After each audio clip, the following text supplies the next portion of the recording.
A sloth, a donkey, and a curious human. Send a prompt and see what they're doing. One hits record with a question on his mind. Two brothers pick it up, see what they find. Corn takes his time, Herman's got the facts. Back and forth, they never hold back. My weird prompts, come on in, that's where we begin. My weird prompts, glad you're here. This episode was generated using artificial intelligence. Please verify facts. Hey everyone, welcome back to my weird prompts. We are at episode 1044, which is kind of wild to think about. I am Corn, and sitting across from me in our study here in Jerusalem is my brother Herman. Herman Poppleberry here and ready to dive in. It is a beautiful day outside, but I have been glued to a monitor all morning looking at some of the latest releases from Google DeepMind. It is funny you say that, because our housemate Daniel actually sent us a prompt this morning about exactly that. He has been tracking the frontier tools coming out of Google Labs, and he noticed a massive shift in how they are talking about generative artificial intelligence. It is not just about chatbots or image generation anymore. It is about worlds. The Jerusalem demo they just released isn't just a game or a tech demo. It is a blueprint for the next decade of spatial computing. Daniel has a great eye for this. The labs are really the place where you see the raw DNA of what is coming next, and he is right. We are seeing this transition from AI-generated assets, like a single three-dimensional model or a texture, to AI-generated environments that are physically and spatially consistent. This shift from large language models to world models signals that the bottleneck for augmented reality and virtual reality is no longer the hardware on our faces, but the speed and cost of content generation. The demo that really caught Daniel's attention, and mine too, was the simulation of Jerusalem. Seeing a digital twin of the city we live in, generated with that level of fidelity, is a bit surreal. But the question he posed to us is the real hook. What happens when this moves beyond gaming? What is the industrial, educational, or even geopolitical utility of a perfect, synthetic digital world? Why is Google suddenly so obsessed with building digital twins of physical cities? That is the big shift. For the longest time, we thought about world building in terms of video games or the metaverse hype of a few years ago. But what DeepMind is doing now is fundamentally different. They are moving into what they call world models. Before we go further, we should define that. In the context of the World-Synth white paper that DeepMind put out in January of 2026, a world model is a neural network that doesn't just predict the next word or pixel, but predicts the next state of an entire environment based on physical laws and spatial logic. I want to pin down that definition for our listeners. Because I think people hear world models and they think of a really big sandbox game like Minecraft or Grand Theft Auto. But technically, it means something much more specific, right? In traditional gaming, you have procedural generation. You write a bunch of rules, like if the altitude is high, put snow here, or if the terrain is flat, put a road there. It is essentially a complex set of if-then statements. Neural world synthesis, which is what we are seeing now, does not use those hard-coded rules. Instead, it uses a diffusion-based model to understand the latent space of three-dimensional environments. It is learning the underlying structure of reality rather than following a script written by a programmer. So, instead of a programmer telling the computer what a city looks like, the AI has ingested millions of hours of Street View data, satellite imagery, and probably drone footage, and it has learned the statistical probability of how a city is structured. It knows that a balcony usually has a railing, and a street usually has a curb. Right. It understands that a door usually leads to a room, and a road usually has a sidewalk. But the breakthrough in early 2026, specifically mentioned in that white paper, is temporal coherence and spatial consistency. In older models, if you turned around in a generated world and then turned back, the building behind you might have changed its windows or its color. It flickered. It was like a dream where the geography shifts as soon as you stop looking at it.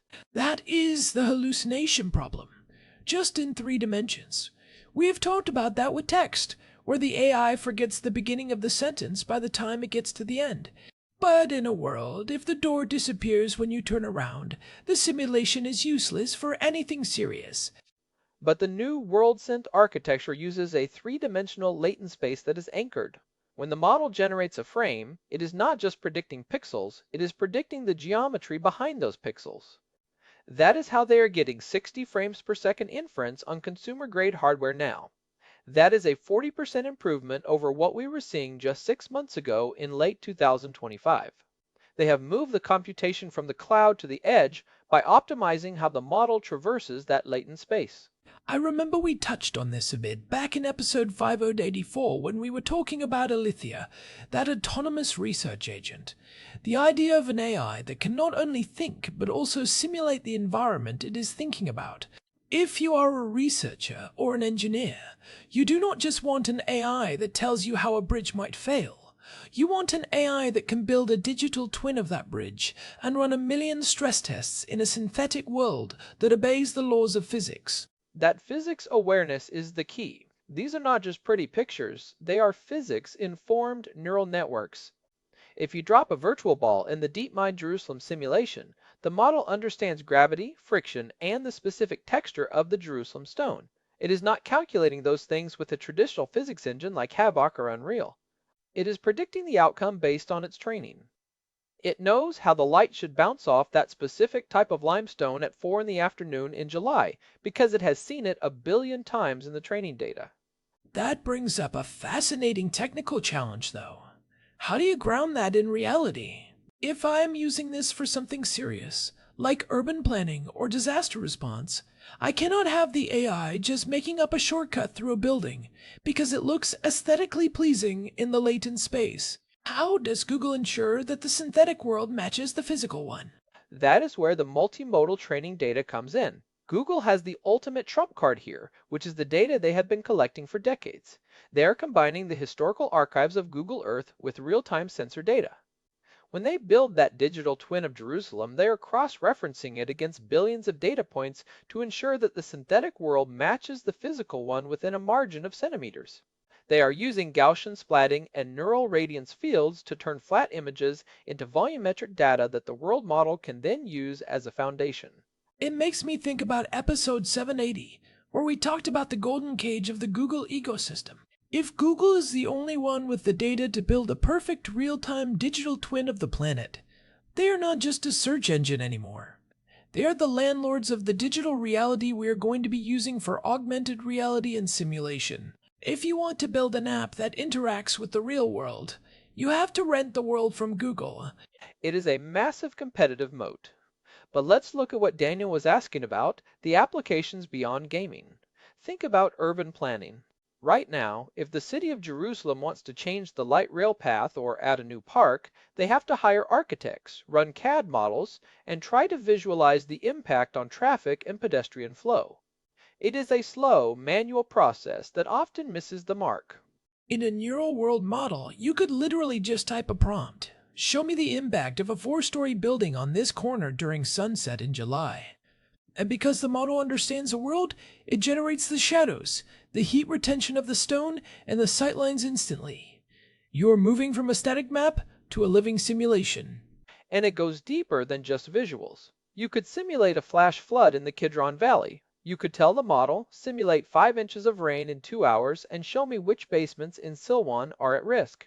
Because the model has the 3-dimensional topography and understands how water flows over these specific surfaces, it gives you a high-fidelity simulation that used to take weeks of supercomputer time. It understands the porosity of the Jerusalem stone and the drainage capacity of the ancient sewers. That is the shift from search to simulation that we have been seeing throughout 2026. We used to ask Google for information about a flood. Now we are asking Google to simulate the flood for us. We are asking it to predict the future of a physical space. And let's talk about education, because this is where it gets really moving. We live in a city with thousands of years of history. Much of it is buried or destroyed. With these world models, you can integrate archaeological data into the current digital twin. You could be walking through the old city with augmented reality glasses, and the world model fills in the gaps. It reconstructs the Second Temple or the Byzantine Cardo right over the existing ruins with perfect spatial alignment. It is essentially a time machine, but it is an interactive one. You are not just watching a video, you are in a world that responds to you. If you touch a reconstructed wall, the AI can generate the haptic feedback or the sound of your hand hitting that specific type of ancient limestone. You could have a conversation with a synthetic version of a historical figure who is aware of the spatial environment you are both standing in.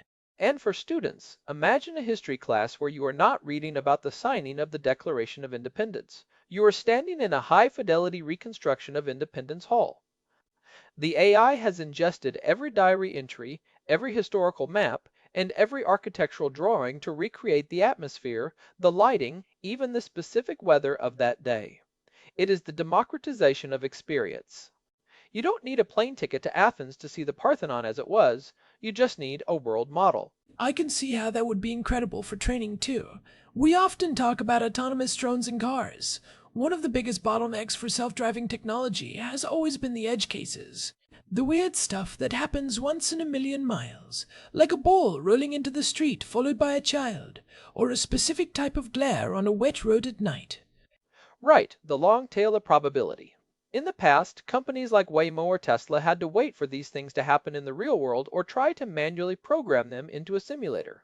But with DeepMind's world-building tools, you can generate an infinite number of these edge cases.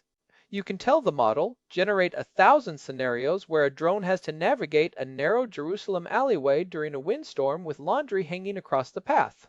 And because the world model understands the physics of how wind interacts with fabric and how a drone's rotors create downwash, the training data is high fidelity. You are training the AI in a synthetic world that is just as rigorous as the real one. This solves the data scarcity problem for robotics. This is actually a point I wanted to nerd out on for a second. There is a concept called sim-to-real transfer. Historically, if you trained a robot in a simulation, it would often fail in the real world because the simulation was too clean. It lacked the grit, the sensor noise, and the unpredictable friction of reality. But these neural world models are inherently gritty. They learned from real-world data, so they include the imperfections, the cracks in the pavement, the dust in the air, and the way light scatters through a hazy morning in the Judean desert. That is a great point. The messiness is actually a feature, not a bug. It makes the simulation more honest. But Herman, I have to ask about the political and security side of this. If we have these perfect digital twins of cities, and they are being used for training drones or planning infrastructure, there is a dual-use aspect here that is a bit concerning. We are talking about the ultimate surveillance and tactical tool. You are hitting on the conservative perspective on sovereignty and security that we often discuss. If a foreign entity or even a massive corporation has a more accurate digital model of your city than your own government does, that is a massive intelligence asymmetry. We are talking about the ability to plan operations, whether they are search and rescue or something more kinetic, in a perfect virtual replica before ever setting foot on the ground. You can test every line of sight, every entry point, and every escape route in a simulation that is indistinguishable from reality. It is the ultimate high ground. In military history, you always wanted the map. Now, the map is a living, breathing, three-dimensional simulation that can predict how a fire will spread, or how a crowd will move through a specific gate in the old city. It raises massive questions about who should have access to these high-fidelity world models. Should a private company be allowed to sell a digital twin of a sensitive government area? And that brings us to the question of data provenance and truth. If Google or DeepMind is generating these worlds, who is responsible for their accuracy? If a city uses a world model to design a new drainage system, and it fails because the AI hallucinated a pipe that wasn't there, who is liable? We are moving into a world where the simulation is the source of truth for decision-making. We are trusting the latent space to tell us what is physically possible. It reminds me of the death of software as a service discussion we had in episode 864. We're starting to see people want to build their own bespoke models because they cannot trust the black box of a massive provider. I can imagine a future where a city like Jerusalem or a country like the United States insists on having its own sovereign world model built on its own verified data, rather than relying on a commercial lab in California. I think that is inevitable. We are going to see the rise of national spatial intelligence. But for the average listener, the immediate impact is going to be in augmented reality. We have been waiting for the killer app for AR glasses for years. Everyone thought it was going to be floating notifications or Minecraft on your kitchen table. But the real killer app is spatial context. Tell me more about that. How does the world model enable the glasses? Because right now, my AR glasses still struggle to realize that my coffee cup is on the table and not floating in midair. Well, currently, AR glasses have to do a lot of heavy lifting. They have to scan the room, identify the floor, the walls, and the furniture, all in real time with limited battery life. It is a massive compute burden. But if the glasses are connected to a world model that already knows the geometry of the room or the street you are standing on, they don't have to scan everything from scratch. They just have to align your current view with the existing digital twin. It is like having a cheat sheet for reality. So the world model provides the anchor. It is like having a perfect map of the building you are in, so the glasses just need to figure out where you are on that map. That saves battery and makes the experience much more stable. And because the world model understands the semantics of the space, it can provide context. It doesn't just see a stone wall, it knows that is a historical wall from the 16th century. It doesn't just see a bus stop, it knows the real-time schedule and can project the bus's actual location onto the road in front of you as a ghost image. It can show you where the underground pipes are located beneath your feet or where the nearest open parking spot is, all because it is connected to a live spatial database. That is where it starts to feel like magic. But it also leads back to that golden cage problem. If I am wearing glasses that are constantly feeding my view into a world model to get that context, I am essentially being a mobile sensor for whoever owns that model. I am helping them update their digital twin in real time. Every time I look at a new storefront or a pothole, I am reporting that data back to the lab. You are the surveyor. Every person with AR glasses in 2026 is contributing to the fidelity of the global digital twin. It is a massive crowdsourcing of reality. It is the ultimate realization of the Street View project, but instead of a car driving by once a year, it is a billion people updating the map every second. Let's pivot to some of the practical takeaways for people who are listening and wondering how this affects their business or their career. Because this feels like one of those foundational shifts, like the move from desktop to mobile. If we are moving from search to simulation, what should people actually do? My first piece of advice is to start thinking in 3 dimensions. If you are in real estate, architecture, retail, or even logistics, your data is no longer just a spreadsheet or a flat map. It is a spatial asset. You should be looking into neural radiance fields, or NIRFs, and Gaussian splatting. These are the underlying technologies that allow us to turn photos into 3-dimensional scenes. If you aren't capturing your physical assets in 3 dimensions now, you're going to be invisible to the world models of tomorrow. We have seen a lot of startups in this space lately. People are moving away from traditional photogrammetry, which was slow and clunky, to these neural pipelines where you can just walk through a warehouse with your phone and have a perfect 3-dimensional model 10 minutes later. It is becoming a standard business practice. And the second takeaway is to watch for API access to these DeepMind labs. Right now, they are mostly showing off demos, but they are going to start opening up the World-Synth tools to developers. If you can integrate a physics-aware world model into your application, you are miles ahead of someone just using a standard game engine. You can build training simulations, retail experiences, or design tools that actually understand the laws of physics and the context of the real world. I think there is also a massive opportunity in what I call digital curation. As these synthetic worlds become more common, we are going to need people who can verify their accuracy. It is like a new form of auditing. Is this digital twin of a factory actually representative of the physical safety hazards? Does this historical reconstruction actually match the archaeological record? That is going to be a high-demand skill for historians, engineers, and safety inspectors. It is the bridge between the digital and the physical, and I think we should also mention the creative side. For artists and filmmakers, the barrier to entry for creating cinematic quality worlds is collapsing.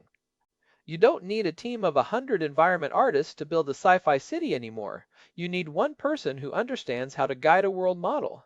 You can prompt an entire world into existence and then walk through it with a virtual camera. It is the democratization of world building, which is exciting, but it also means we are going to be flooded with synthetic content. How do we distinguish between a real video of a place and a perfectly generated world model?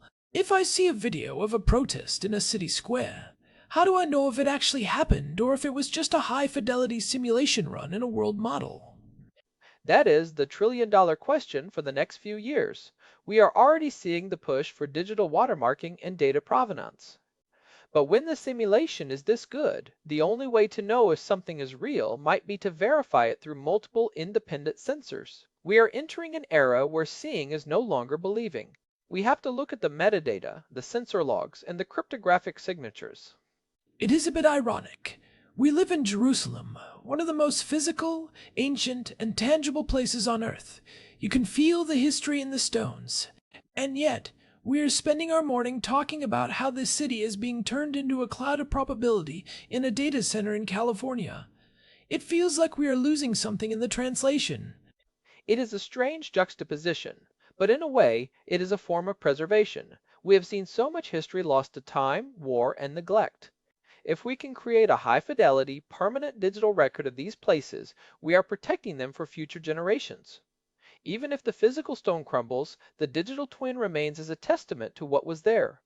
It is a conservative approach to technology, using the cutting edge to preserve the ancient. I like that perspective. But we have to be careful that the simulation doesn't become a substitute for the real thing. I don't want people to think they have seen Jerusalem just because they walk through the DeepMind demo. There is a weight to being here that a world model can't capture.